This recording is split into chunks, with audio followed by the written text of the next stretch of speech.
আমাদের বিজ্ঞ, আমি ব্যক্তিগতভাবে ওনার সাথে পরিচয় না থাকলেও ওনার সম্পর্কে আমি যতটুকু জেনেছি, উনি বাণিজ্যিক ক্ষেত্রে অত্যন্ত বিজ্ঞ এবং একটা বিশাল অভিজ্ঞতা রয়েছে।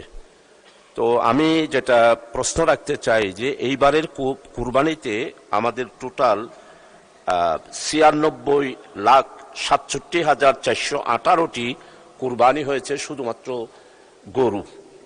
এরপরে মহিষ হয়েছে প্রায় 23%, আর এটা ছাগল যেটা বলা হয় আমাদের কালো ছাগল, সেটাও প্রায় 27.9% কুরবানি হয়েছে। তো কুরবানির আগেই আমরা দেখেছি প্রত্যেকবার ব্যাংক থেকে চামড়া ব্যবসায়ীদেরকে একটা লোন দেওয়া হতো এবং গভর্নমেন্ট থেকে লবণও সাপ্লাই দেওয়া হতো, এবং আমরা আমাদের চট্টগ্রামে সবচেয়ে বেশি চামড়ার ব্যবসায়ী, চামড়ার গুদাম সবচেয়ে বেশি আছে যেটা সাভারের আগে। তো আমি মাননীয় মন্ত্রীকে যেটা জিজ্ঞাসা, এখন 31 লাখের বেশি চামড়া মাটিতে পুঁতে ফেলা হয়েছে। মাননীয় মন্ত্রী, আপনি যদি একটু মেহরবানি করে একটা লোন স্যাংশন করতেন, লবণগুলা যদি একটু ফ্রি দিতেন, তাহলে আমাদের এই 31 লাখ চামড়া যেগুলো মাটিতে পুঁতে ফেলা হয়েছে সেখান থেকে কি আমরা উদ্ধার হতে পারতেন না?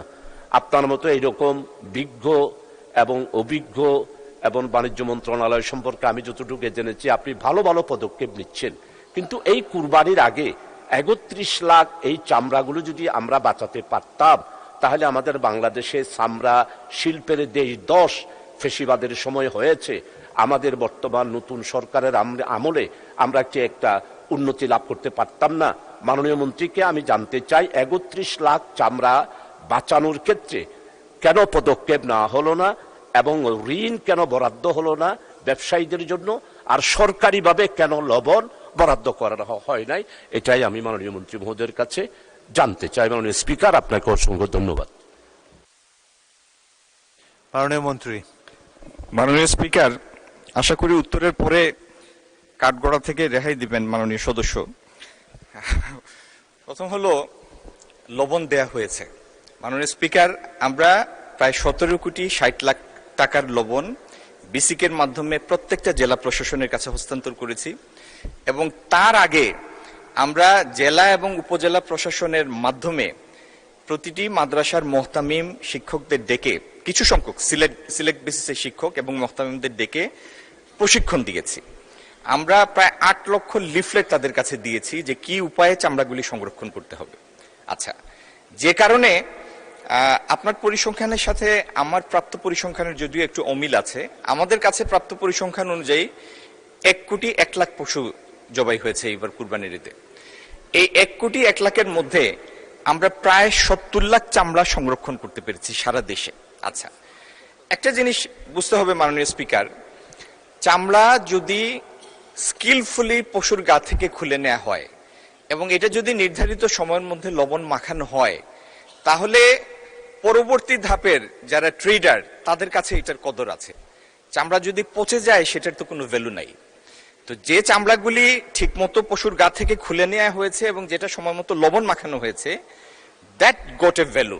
এখন এটা একটা তর্কের বা প্রশ্নের বিষয় হতে পারে, ডিবেটের বিষয় হতে পারে, যে মূল্য আমরা ধার্য করেছি সেই মূল্য তারা পেয়েছে কিনা। মাননীয় স্পিকার, এটা তো বুঝতেই পারেন, এটা তো বাজার অর্থনীতি। মূল্য আপনি যাই নির্ধারণ করে দেন, আপনি মার্কেটের এফিসিয়েন্সি যদি এস্টাবলিশ করতে পারেন, তাহলে সেই মূল্যটার কার্যক্ষেত্রে সেটার প্রয়োগ হবে। তো মূল্য কম বেশি হয়েছে, কিন্তু আউট অফ 1,01,00,000 এই পরিমাণ চামড়া সংরক্ষণের তথ্য আমাদের কাছে আছে, যার মধ্যে 30-35 লাখের মতো চামড়া ইতিমধ্যে সাভারটিয়ানা ঋতু চলে এসেছে। আচ্ছা, আর যে সমস্ত পদক্ষেপ আমরা নিয়েছি তার মধ্যে একটা লবণের কথা বললাম, প্রচারণার কথা বললাম, লিফলেটের মাধ্যমে প্রচার হয়েছে, টিভির এডের মাধ্যমে প্রচার হয়েছে পূর্ববর্তী 7 দিন। আচ্ছা, তারপরে মাননীয় স্পিকার, আমরা একসাথে সব চামড়া চলে এসে সাভার ইটিভি যেন ওভারলোডেড না হয়ে যায়, সেই জন্য জেলা প্রশাসন এবং স্বরাষ্ট্র মন্ত্রণালয়ের মাধ্যমে কুরবানির ঈদ পরবর্তী 1 সপ্তাহ পর্যন্ত কোনো চামড়াবাহী ট্রাক যেন ঢাকায় আসতে না পারে, সেটি কম বেশি আমরা এনশিওর করেছি, যাতে এই সময়ের পরে সংরক্ষিত চামড়াগুলি যদি আসে তাহলে সাভার ট্যানারির উপর অহেতুক বেশি লোড হবে না। এইভাবে মাননীয় স্পিকার আমরা চেষ্টা করেছি, চামড়া যদি ধরে রাখা যায়, যেটা ধরে রাখা গিয়েছে, তাহলে যে ট্যানারি আমাদের আছে যতটুকু কমপ্লায়েন্ট না, কিন্তু এগুলি প্রসেস করা সম্ভব এবং সেটা চামড়াজাত পণ্যে রূপান্তরিত করা সম্ভব। আর যে কার্যপদ্ধতির কথা আমরা বললাম, আগামী দিনে এইগুলির বাস্তবায়ন হলে ইনশাল্লাহ আপনার এই উদ্বেগও থাকবে না এবং এটির ফলাফল বাংলাদেশ দীর্ঘদিন উপভোগ করবে। ধন্যবাদ মাননীয় স্পিকার। লোনের কথা, মাননীয় স্পিকার, এখন যে পরিস্থিতি এবং কমপ্লায়েন্ট যে কয়টি ট্যানারি কমপ্লায়েন্ট তারা ফিনান্সিয়ালি সলভেন্ট।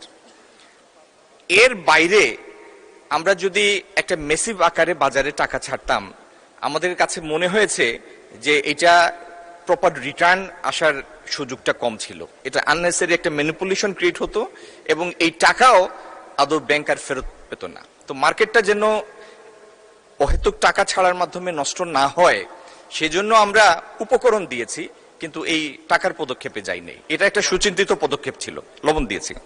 ধন্যবাদ মাননীয় স্পিকার। ধন্যবাদ মাননীয় মন্ত্রী।